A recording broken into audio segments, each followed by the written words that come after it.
I tell you what, this car here is giving me some problems.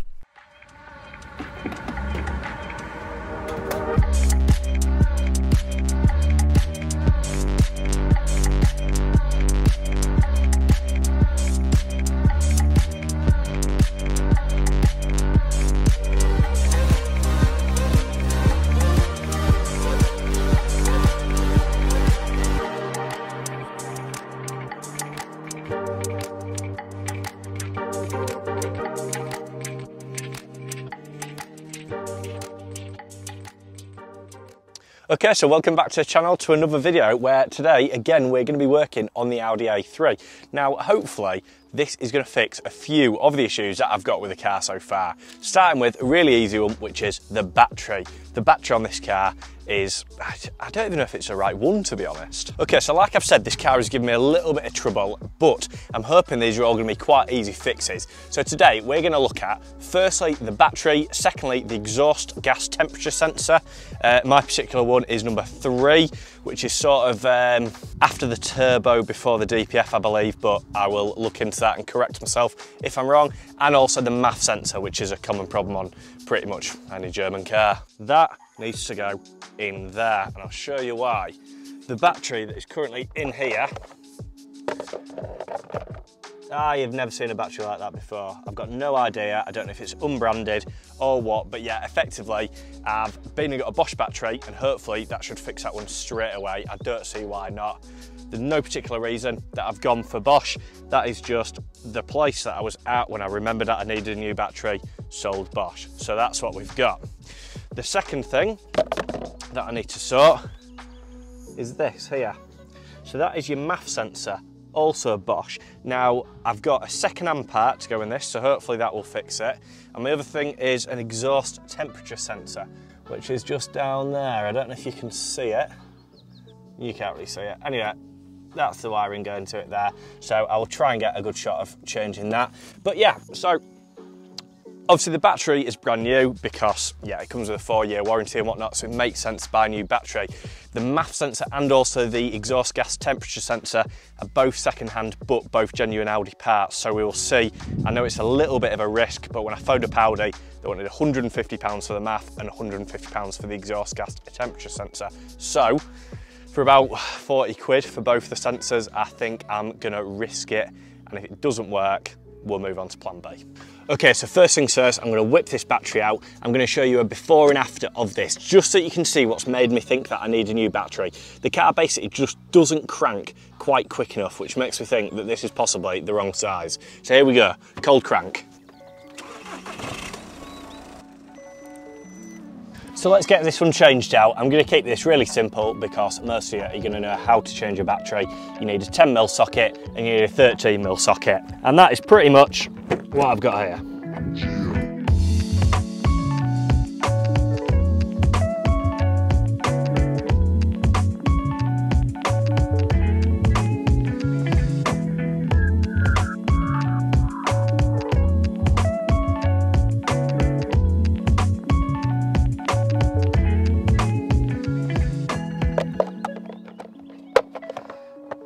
And there we go, that is the battery done. So, let's give it a start.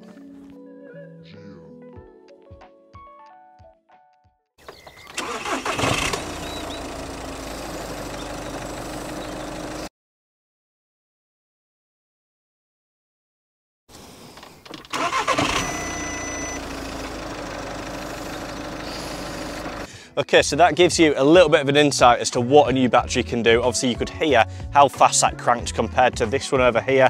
That one I did in fact charge fully last night, so that was at absolutely full, and it still didn't crank over anywhere near as fast as the new one. So that'll come in really helpful in the winter. But yeah, I mean, it sounds like it's doing its job now as well. Right, on to the next bit.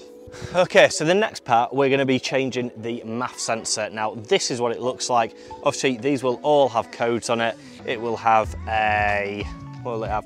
It'll have an Audi part code and also a Bosch part number as well. Both of my codes match. This, obviously, I got it off some breakers, is off a 2008 A4. So hopefully, this should work. It looks pretty clean. I mean, you can give it a clean anyway with a bit of sort of, any sort of switch cleaner or something like that. But to be honest, this one does not look too bad at all. So I'm just gonna stick it on now, and then hopefully that is gonna get rid of my engine warning light. So first things first, you want to just unplug the actual sensor itself, which we've just done there. And then there is just two little screw heads that basically link this on to the airbox. One on top and one that's just a little bit underneath.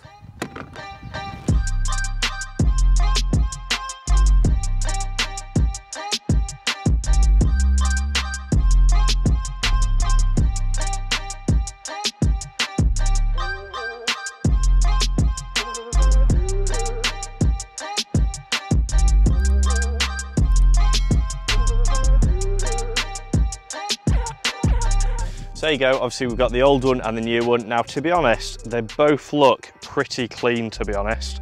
But yeah, hopefully. I mean, that shows that my airbox is doing a good job, but I have given this one a quick spray, just as some sort of switch cleaner, so it should be all right and not damage it at all. Obviously, the matching numbers, so we'll get it back on, and then hopefully that's one problem fixed.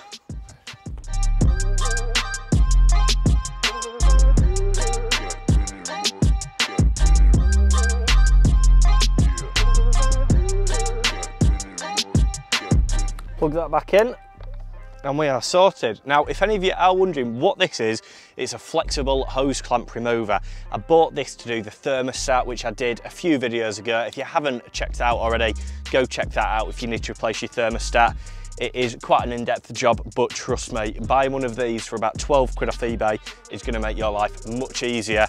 And then when you do stuff like this afterwards, it helps out again. Okay, so the last thing that I've got to fix today is this. Now, for those of you that don't know what this is an exhaust gas temperature sensor. So it basically goes in your exhaust, there's also one in your turbo, and there's also some in your DPF as well, and it monitors what temperature the exhaust gases going through that section are. Basically, this is the one, just as you're looking down at your DPF, you've got your lambda sensor on top, and just underneath, just into the DPF, is this one, and that's the one that I'm having a problem with. So it keeps coming on saying my exhaust gases are too high, but none of the other sensors or lights are doing anything. So the temperatures must be fine, which is why I think it must be a faulty sensor.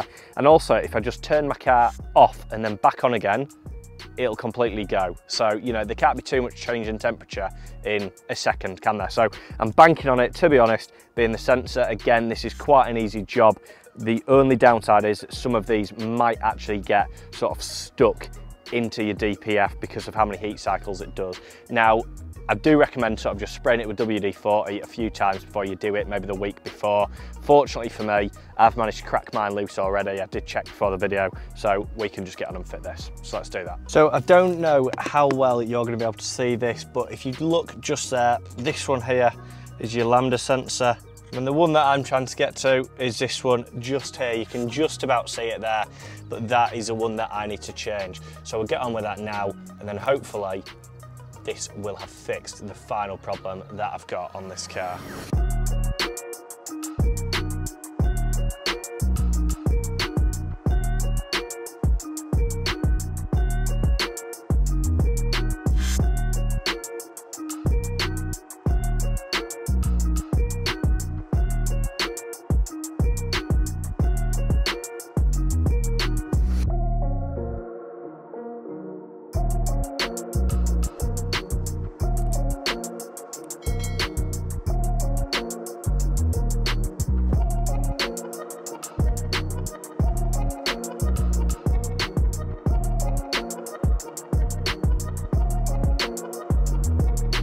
So we're sorted, that is now completely off. If you can see here, this is the old one and this is the, well, second hand, but still new to me. To be honest, mine does look worse for wear compared to this new one. So hopefully that is a good thing. Hopefully this is going to sort it. So yeah, we will quickly get this back on and then I will have to leave it there because these lights don't come on all the time. They come on after going a long drive. So I'll probably leave it about a week and then come back to you and sort of finish the rest of this video. So let's get this new one back on the car.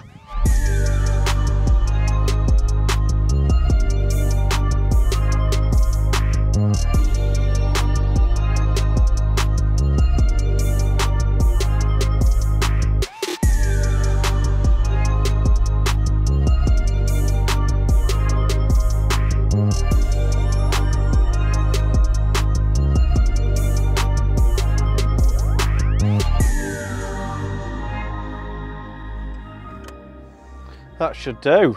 Right. So that's everything sorted. Obviously we've got the new battery in, we've got the new EGT sensor in, and we've got the new MAF sensor in. This is going to be a little bit of a long-term test because, like I said, it doesn't come on all the time, these lights. The engine management light comes on every so often. It's very temperamental. So what I'm going to do is I'm going to leave it here. It'll only be a few seconds for you, but I'm going to drive it for maybe a week or two, and then I'll come back, catch up with you on the video, and we'll see how it goes. So I'll see you in a second. Okay, so it's been 2 weeks to the day since I did all the work, and I can happily say that everything has worked. We've got no more fault codes, the coil light has gone off, the engine management hasn't shown its ugly face since, so yeah, everything's running smoothly and the car is back to normal. So if you have enjoyed this video, make sure you give it a thumbs up. Please be sure to click subscribe to help the channel grow. We've got loads of stuff in the pipeline. We've got S3 side skirts coming, we've got an S3 bumper, which if you follow me on my Instagram, you'll see has already been fitted, so make sure you head over there. So yeah, make sure to subscribe, and we'll see you in the next one. Peace.